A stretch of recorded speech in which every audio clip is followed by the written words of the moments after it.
Hey everyone, welcome back to another episode of Comm Chronicles. For today's episode, I, Hussam, as well as my guest Hanim. Welcome back, Hanim. Thank you so much. It's your third episode with us, right? Yes, love to be here. Welcome back, we're glad to have you on board. We'll be discussing our personal first-hand experiences with the paranormal. Yep. So, many people actually regard paranormal entities and spirits as fictitious, right? People think they're figments of the imagination. Yeah. But I think a lot of people would disagree with that, including myself. Yeah. What do you think? So do I. I disagree with that too, especially as somebody who experienced it firsthand. Like, how can I tell them that what I saw is not real? Like, to me, it's real. Tell me about your story, actually. Okay, so I have one story. I basically grew up in a haunted house. I like to call it a haunted house because there were a lot of instances, not just me, but like my sister, my grandma, my mom. We all saw things. But there was this one day where me, my mom, and my grandma were in the living room, and we were just kind of talking and whatnot. And then it was around maybe 6 or 7 p.m. It was getting dark outside, and usually at this time, we will just come back into the house. No one will hang out outside anymore. But we were sitting in the living room, and then we saw my brother. He was walking, like, circling the perimeter of the house. Weirdly enough, like, we saw him, like, from this window and that window, and we were like, where the heck is this boy going? And then my mom realized he could be. But yeah, my mom realized that my brother was outside, so she opened the door and she was like, hello, like, calling him by his name, like, telling him to come back inside. And then she kept calling him, but there was no response. And then all of a sudden, somebody came downstairs, and it was my brother. And he was like, why are you calling me? And we were like, weren't you just outside? And he was like, no, I've been in my room for the last few hours. So we were like, then who did we see? Because strangely enough, the thing or whatever that we saw outside was wearing the same shirt, the same shorts, with the same kind of hairstyle, like same everything. It looked like he just teleported from outside to upstairs, and it was just really weird. But we all kind of laughed it off because it was quite a common occurrence in my household. So wow, haha, look at that, a ghost imitating my brother. What a normal day. Not to say it was a normal day, but at that point we had already seen so much that was the least scariest thing that we saw. Have you ever been like attacked by any ghosts, anything like that?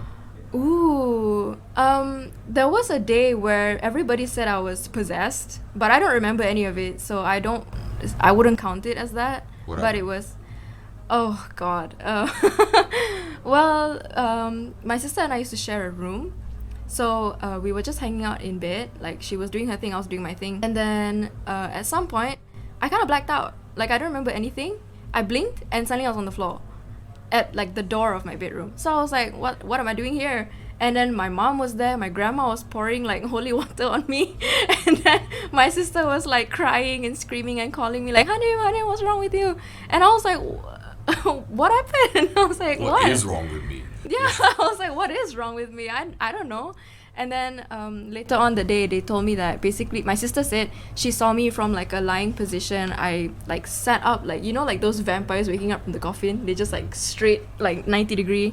And then I got up from the bed and I was like, not to say walking, I was moving like in a floaty way from the bed all the way to the door. But she couldn't see my feet because it was covered by the bed. But I moved to the door, and then she called my name because she was like weirded out, right? So she's like, Hanim. And then I turned, and then I just like fell to the back. And then I hit my head on the wall, and it was a whole shebang.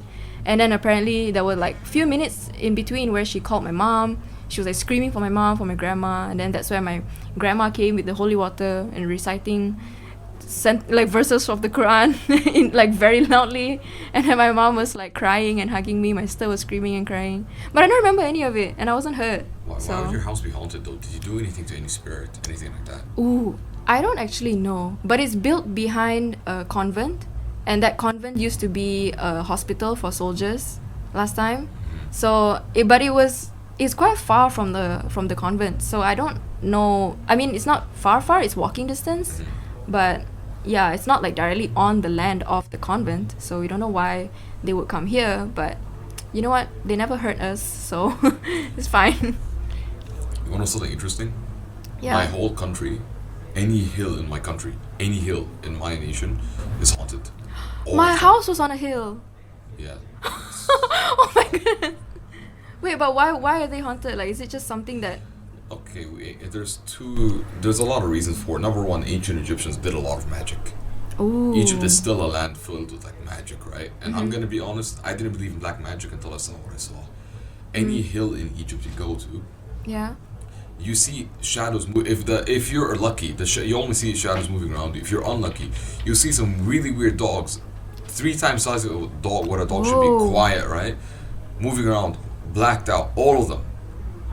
You see other things as well. You see you hear noises. You see figures. You go to like certain corners, you will be in a situation in which like you see like literally people talking. Like you hear people talking, right? You see like the oils that they talk about in haunted. Like, yeah. You see these oils in like if there's a structure, right? You see these oils everywhere in that structure.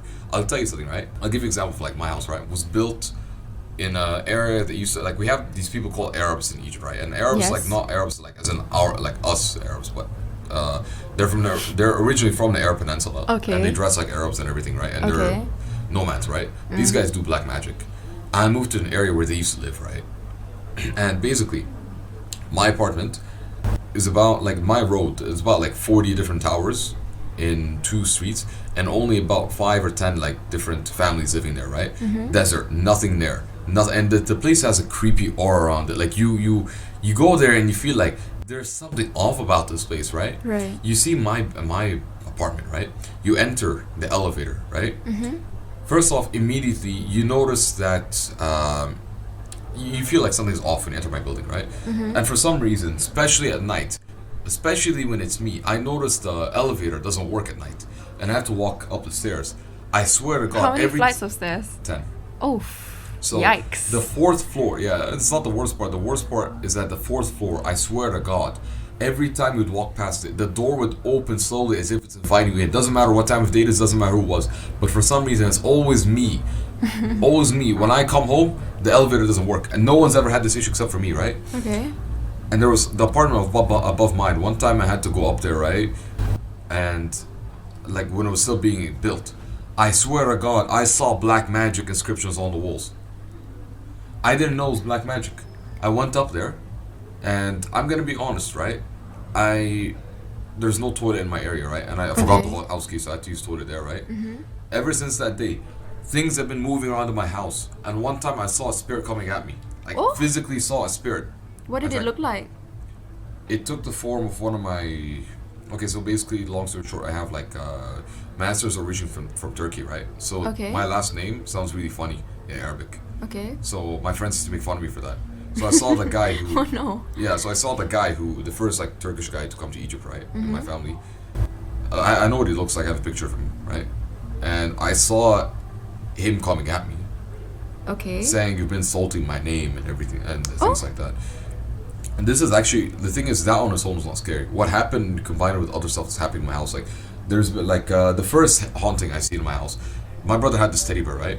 A small teddy bear. It was next to the closet one day, right? Alright. And one day I remember I heard like the teddy bear was like the nose part of the teddy bear, right? Okay. I heard it screeching on the floor. Oh? Like it was being dragged? Yeah, it was being dragged, right? And it was on the other side of the room. And it's screeching, getting closer, closer. I get up and I look to my right, and the teddy bear is right next to me, right next to my bed. Yeah, that was horrifying. That was really scary, right? And I heard like weird noises. We'd see the apartments next to mine, the buildings next to mine. My friends, my neighbors, and I, what we used to do is, right? We used to go and we used to just like go chill at one of our balconies, whatever, right? I swear to God, we would see shadow figures moving in the other apartment, like the apartments opposite ours, right? Here's the thing, it culminated in 2 things, right? The first event, I would say, I was leaving my like this is in the midst of like all the stuff that was going on, the teddy bear and all that, and things moving around in my house, right? Yeah. I left my house for exactly 3 days because I had to go live with my grandma for a bit because my mom and sister were out of town, so we had to go stay at my grandma's, right? And I went back home after work, and I went to pick my clothes up for my house, right?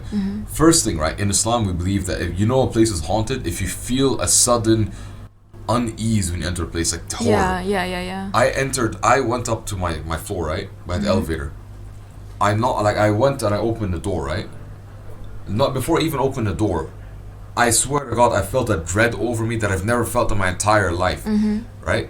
even when I was doing the scariest things, whatever situation been in, nothing compares to the fear I felt that day. I open a door, I'm horrified for no reason. I enter, I feel uneasy, like someone's there with me. At the time, by the way, I did not know much about black magic or spirits, right? Yeah. I just know there was a lot of weird things going on. I enter my room and I go get myself, right? I swear to God, I swear, I'm hearing things from my parents' bedroom, right? Like, I heard things falling. Oh my God. Things breaking, right? Yeah. And I remember I was really weirded out because it didn't feel like it just something felt off about it, right? I go outside. Like I basically like I get scared and I go run to my living room because there's Quranic scriptures there, right? I turn on the Quran, right, to ward off the spirits. I swear I hear something fleeing. It's not running, it's not walking, it's fleeing.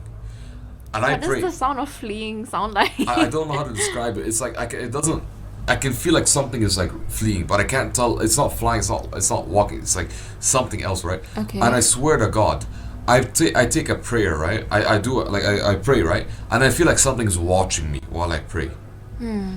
I go and I run out the door. I lock the door. I go get my friends. My friends at the time live next to me. I go call them up, and they laugh at me. They're saying you're just, you're just, you're just scared, right? So I take them to my apartment. We go up to my floor, and they tell me, no, we're not getting out of this elevator. There is something wrong with this place. Yeah. They refuse to just leave my elevator, right? Yeah. And ever since that day, there's been multiple incidents.